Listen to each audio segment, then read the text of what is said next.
Good afternoon, everyone, and thank you for joining us today. My name's David Tyson, and I'm the office manager here at Rourke Tech Services. My job is to ensure all requests are handled timely and expertly, and to make certain our clients are always positioned for success. And today, that means ensuring safety at home while we navigate this new normal. I'm joined by my colleague Mirza Abbas, who will walk us through some important aspects of keeping you safe while we all work from home. Today's presentation will take about 30 minutes.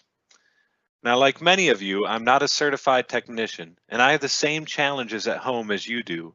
Concern the next link I click or email attachment I open could result in a virus, malware, or even worse, ransomware. I get it. For many of us, cybersecurity is a mixture of obscure software, acronyms, and devices most people never heard of. Fortunately, I work at a tech services firm and have experts on my team who always seem to know exactly what I'm dealing with and give me the confidence that my technology at home is safe. Rourke Tech Services was established in 1998 with one mission: to provide small businesses and individuals with reliable technology support so they keep focus on their core offering while we enable them to maximize their technology investment. Customer service means we are expert in what we do, remain reliable, thoughtful, and understanding of how to best help a small business grow. With clients in nearly every business segment, from hedge funds to law firms to private schools, we provide premier technology and computer support exclusively to small businesses. Why small businesses? The way we see it, small businesses don't have the luxury of employing a full-time tech staff, but nevertheless remain dependent on technology to remain competitive, efficient, and profitable. We started our company with the mission to help small businesses, and we have remained committed to that creed ever since. With over 50% of the U.S. workforce currently working from home, cyber criminals are working overtime to capitalize on fear and confusion surrounding the pandemic. Recent reports say cyber attacks have increased 500% in the form of COVID-19 related attacks. With little to no time to prepare, small businesses were forced to relocate their entire workforce to work from home. Some employees are working on their personal laptops and devices that lack required security. We are also seeing new users with varying level of technical expertise and knowledge, making them more likely to click on links they shouldn't and infect their devices. Today, we are joined by our resident cybersecurity expert, Mirza, who will walk us through some of the most important aspects of keeping your home technology safe, secure, and effective. Mirza? Thank you, David. Good afternoon, everyone, and thank you for joining us today. My name is Mirza Abbas. I'm a technical engineer here at Rourke Tech Services, and my job is to provide the necessary solutions that are fit for purpose for any small business. We all know the buzzwords: hacking, ransomware, Zoom bombing. The COVID pandemic is the latest opportunity for cyber criminals to take advantage of businesses, knowing that employees are working from home, and homes are much more vulnerable than a commercial office.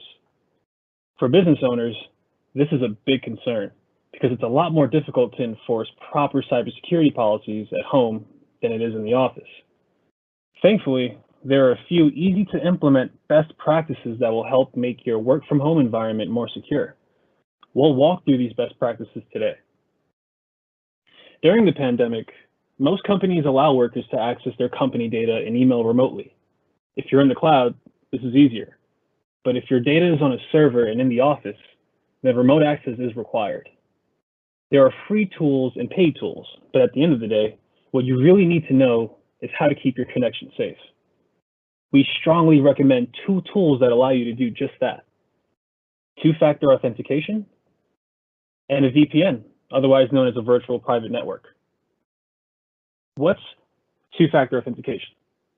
Well, it's also called multiple factor or multi-step verification, but whatever you call it, it verifies your identity twice by two independent means. As you can see here on this slide, we also have multi-factor authentication, which utilizes two or more factors. For example, when you log in using a password, It sends a text to your registered mobile phone that you must approve or secure a code from. If the two don't match, a password alone won't get you in. And that's by means of two independent factors. With multi-factor authentication, they may even include a one-time password, also known as OTP, and have it sent to your email. And a VPN? Well, a VPN is a virtual private network that encrypts your network traffic as it's transported across shared or public networks. But what does this really mean? Let's try to visualize how a VPN actually operates. Imagine that you're in a helicopter high in the sky, and you're overseeing a train down below.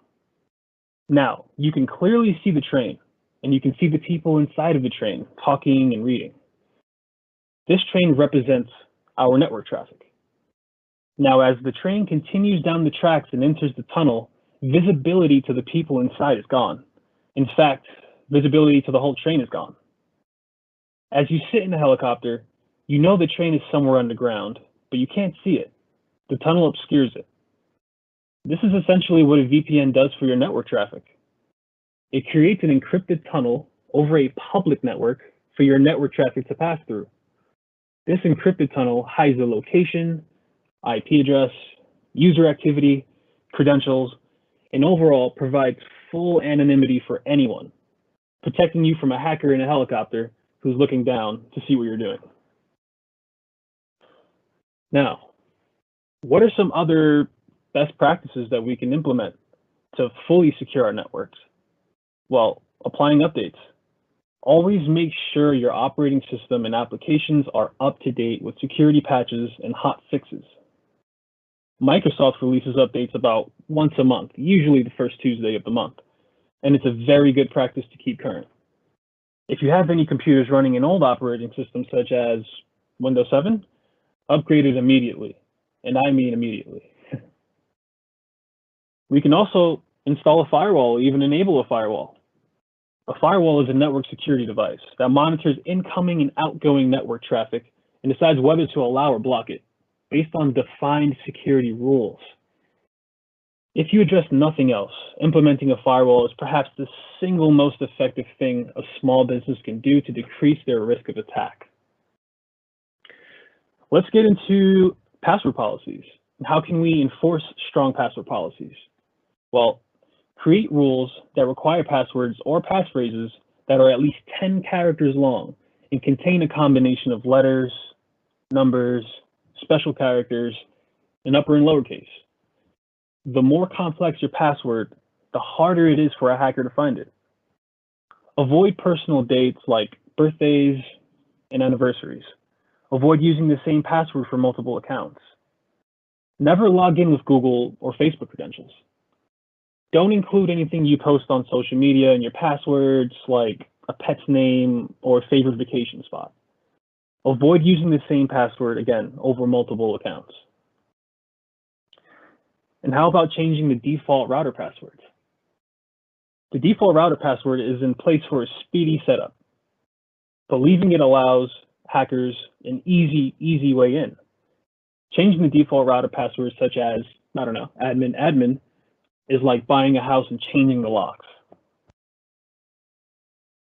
Next is educating employees in how to provide end user education. Well, the best defense is offense. Share information with employees about the latest scams. Use tools to test the vulnerability of your employees to scams. If you don't know what these tools are, we can help you. Phishing accounts for 70% of cyber attacks that occur, and roughly 94% of malware is delivered through email. So it's extremely important to understand how to spot these. And examine last login reports and user behavior. Windows and Mac maintain logs of everything that happens on your computer, including user logins. If you examine the logs, you can tell which users logged into your infrastructure and when. An outlier will pop up like a sore thumb, allowing you to ask the right questions. When in doubt, always check the logs.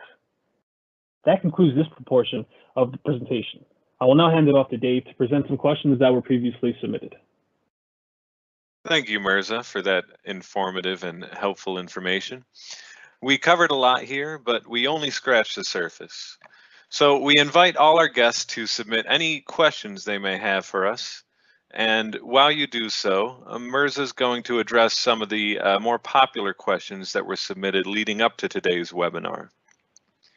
So one of the questions we often get asked is, how can I gain access to my last login report, to my system reports? That's a great question. Well, logs by default are stored in your PC. You can use an application known as Event Viewer to view logs of almost any event, including failed and successful login attempts. Just so you know, Event Viewer is a default and built-in application for Windows users. Mac also has a similar application known as Console App, where all logs for your Mac are stored. So whenever you need to see who logged in and what time, all timestamps are available and all logs are available with these applications. Great, thank you, Mirza. We often get asked, all our clients that are still on Windows 7, why they should update. What's the reason for it? Could you elaborate on that for us, Mirza? Absolutely. This is an amazing question. Well, all support for Windows 7 ended on January 14th, 2020. And what does this mean? Well, Windows 7 will continue to become more vulnerable to security risks and malware because Windows 7 users will no longer receive software updates, including critical security updates. But before any upgrades are issued, make sure you have backups of all of your files, folders, applications, even system state. There's an option during the upgrade process to actually leave all files and applications as is, but you can never be too certain. I actually remember helping a client transition from Windows 7 to Windows 10.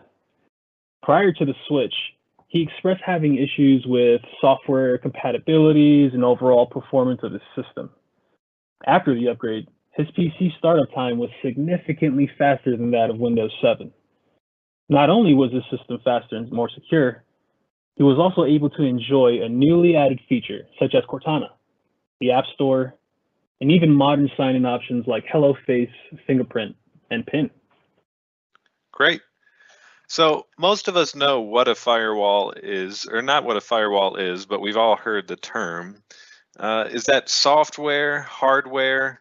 Can you explain that for us so we can understand? Absolutely.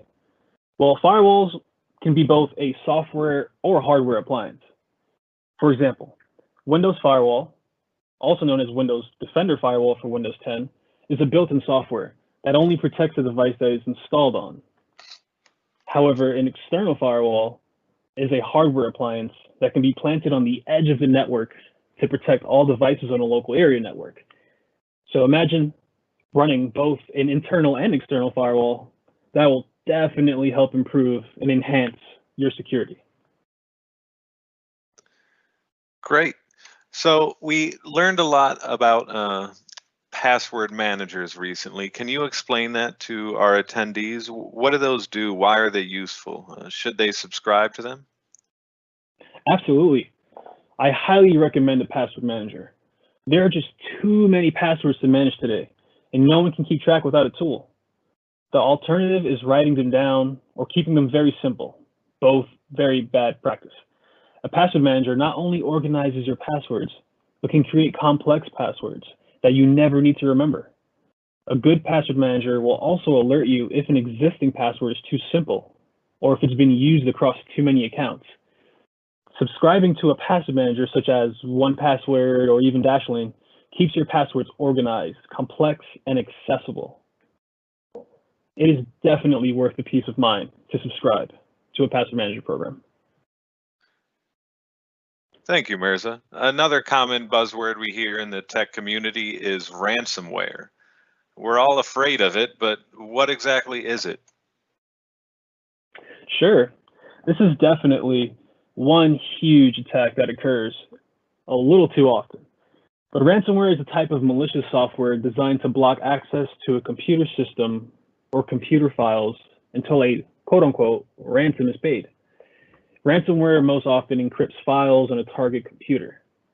Files are only accessible with a decryption key, which is released only when a hacker is paid, usually in Bitcoin, which is, for the most part, untraceable. But let's look into some famous ransomware cases that happened and occurred in the past. On Black Friday of November 25th, 2016, the San Francisco Municipal Transportation Agency fell victim to a ransomware attack that disrupted train ticketing and bus management systems. 2018, a ransomware attack infected the city of Atlanta, the Colorado Department of Transportation, and the Port of San Diego in the US, abruptly stopping services. And last but not least, the WannaCry ransomware attack spread via email scams or what we call phishing. Worldwide, more than 200,000 people and companies were affected, such as FedEx, Nissan, and Renault. WannaCry exploits a vulnerability in Windows. One of the hallmarks of ransomware attacks on small businesses is the strategy to ask for just the right amount of money, for example, $4,000. Hackers know if they ask for 10 million, a small business couldn't pay anyway, but 4,000 is feasible, and they rely on the embarrassment factor that will have a business owner decide to just pay it and, quote unquote, make it go away. You can defend against ransomware attacks by following the cybersecurity best practices that were mentioned in today's presentation. Thank you, Mirza. So I do see some questions coming in here, and we do have a few more pre-planned questions to answer before we get to them, but I do, again, invite all the attendees. You should see on your right there a Q&A submission. Please submit any questions you have, and we'll be happy to answer them. And while you do so, Mirza, what is included in a cybersecurity checkup, and how do I schedule one? Sure. Well, a cybersecurity checkup is simply an assessment of the security measures you may or may not have in place. We will evaluate what you have in place and provide you a scorecard to help you understand where your risks are and how to mitigate them. This can be firewalls if you're not enabling or turning on or even installing firewalls. We can check the perimeter of your security and check the borders to make sure that an accurate firewall is installed. And also implementing defense in depth plans, making sure that you're protected from inside and out, and making sure that those core assets are being stored and secured. Perfect. So I'm happy to see we're getting a lot of questions coming in, and a lot of them actually have to do with ransomware. So I'm going to go ahead and publish a few of these. The first one is, what do I do if my data is seized by ransomware? Do I call the police? Mirza, any ideas on that? Yes, absolutely. If the data is seized, what you want to do is immediately unplug the network and make sure that your computer is not connected to anything else. Why is because the virus can also spread along the network. So if there are any share drives and share files, that can also be affected. So what you want to do is separate yourself from the rest of the network and totally isolate the machine. Prior to that, the best thing that you can do in an event of a ransomware attack is having backups. Worst case scenario, if you do get hit with a ransomware, you can wipe the hard drive, completely clean the system, reinstall the operating system, and restore the system from the backups. So in the event, make sure you disconnect from the network so that it doesn't spread, and always have backups when it comes to ransomware. Great information. And just to elaborate on that, they did ask if they should call the police. And you can help me out here, Mirza, but from what I understand, the hackers do a pretty good job of making their encryptions and attacks untraceable. So usually what we end up seeing happening is the clients or the people that do get attacked end up paying the hackers because there's really nothing else to do in that option. Is that your understanding? Absolutely. I definitely agree with that, Dave. Thank you. Another ransomware question here I'm going to publish now is, if ransomware encrypts your data, is there no other choice to pay? And I know we just kind of answered that, but if you have any more information, Mirza, please feel free to elaborate. Absolutely. Once the data is encrypted, you do need the decryption key in order to access those files. So yes, unfortunately, you will have to pay that ransom. Now, if you have backups of all of your data, you don't. What you can do is wipe the drive, reinstall the operating system, and restore from backups. But unfortunately, you will need to pay that ransom. Thank you. We have a password question here I'm going to publish now from an anonymous attendee. How often should users be changing their passwords? So for passwords, every 30 days is recommended. Very, very highly recommended. Passwords, depending on complexity, hackers can really get into your system and run brute force attacks, and it's very risky. So maintaining a password policy of 30 days, every 30 days, switch your password, I think that is highly recommended. Thank you. We have a question from Lynn I'm going to publish now. She wants to know, how do I know if I receive a phishing email? Oh, that's a great question.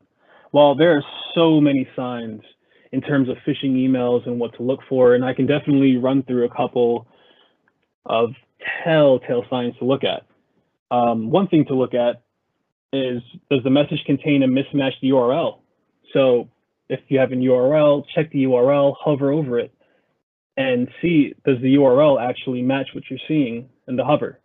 If it doesn't, it looks like a hacker is attempting to implement a redirection attack where you click a link, but your landing page is a malicious site that's probably going to download something malicious in the background without your knowing. Another thing to look for is poor spelling and grammar. So if a message is filled with poor grammar or spelling mistakes, it probably didn't come from a major corporation's legal department, right? Also, if it's asking for personal information, that's definitely a red light. The whole purpose of a phishing email is to pull sensitive data from you. You don't want to give out any personal information when it comes to that.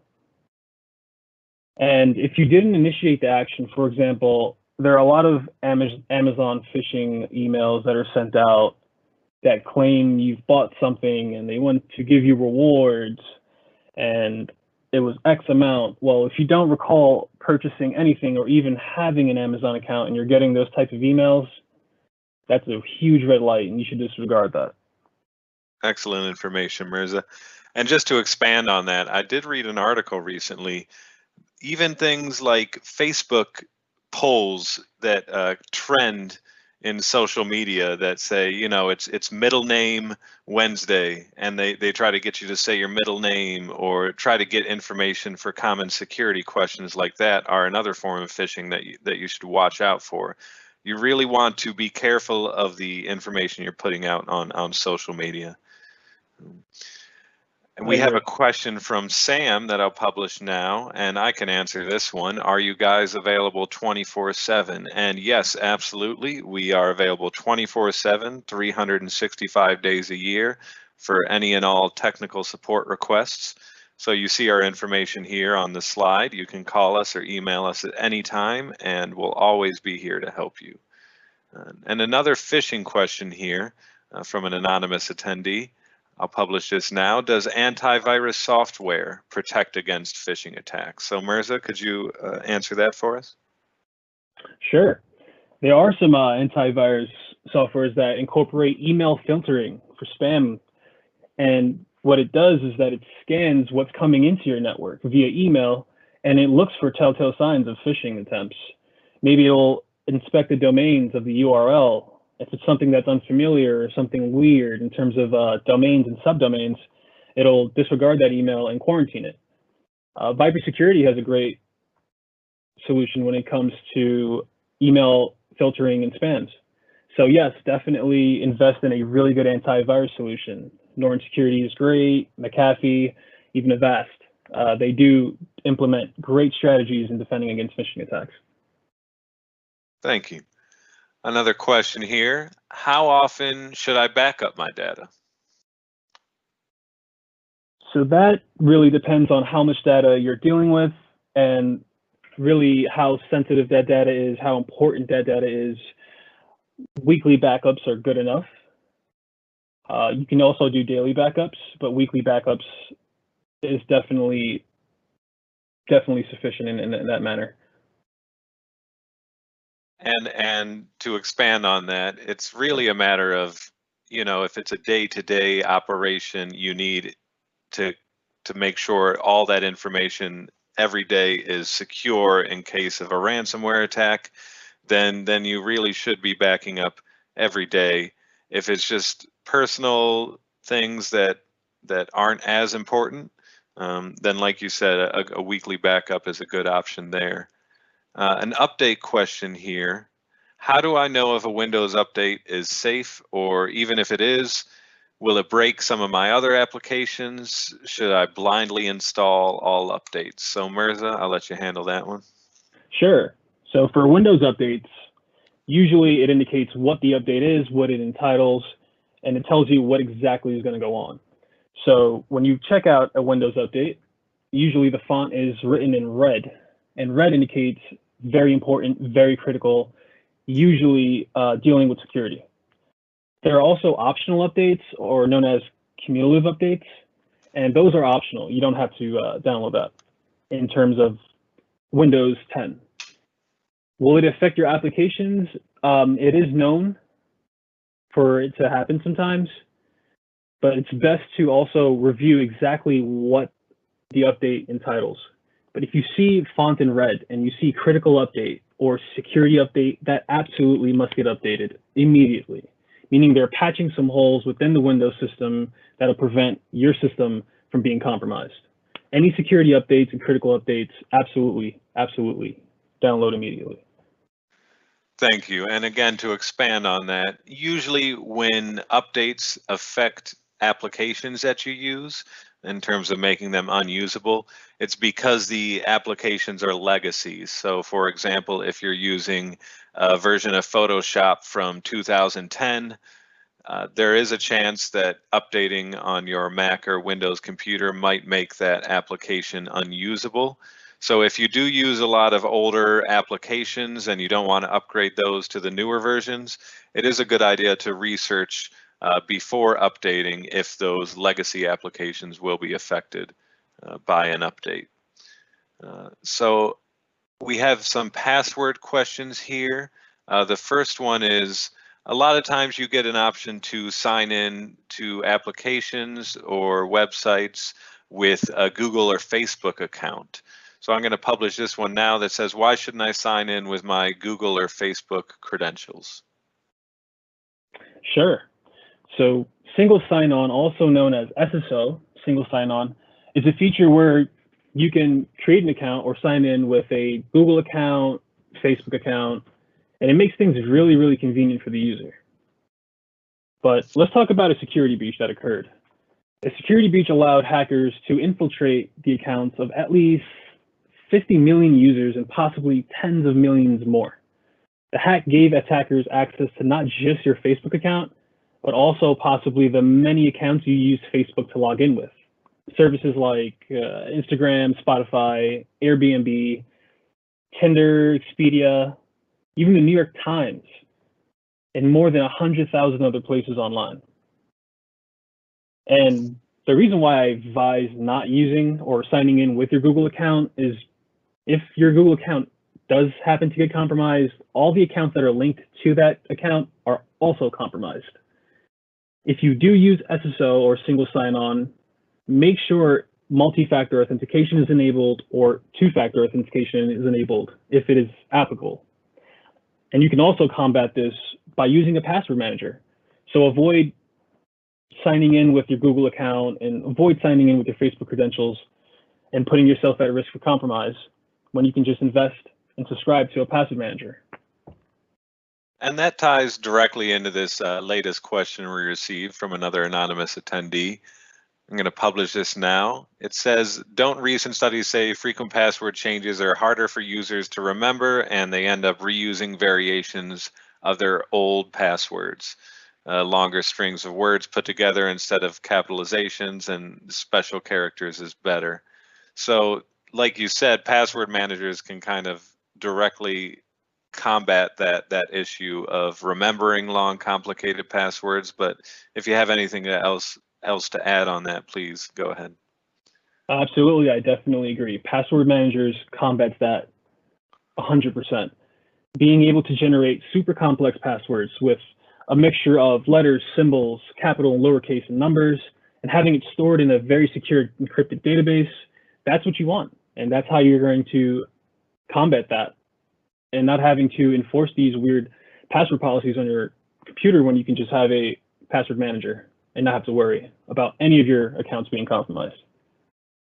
Excellent. So a theme we're seeing here is, yes, there's a lot of security risks to be concerned about, and whether it's ransomware or frequently changing your passwords, getting set up with a password manager, making sure you're backed up often. You know, it's all things that we're here to help you with. And again, we're always available for a free consultation and advice. You can give us a call or reach out to us at any time, and we're going to be here to help walk you through all these steps so you don't have to be worried about these things. I don't see any more questions coming in. So Mirza, thank you very much for all that helpful information. And to all our guests, thank you for joining us. We hope you were able to get some useful information out of this. And we encourage you to visit our website where you can sign up for our weekly newsletter, follow us on social media, view our LinkedIn and Alignable profiles, and we have a blog there as well that contains even more helpful information that you can review to help keep your information secure and safe. So thank you again for joining us, and take care, everybody. Thanks, Mirza. Thank you, David.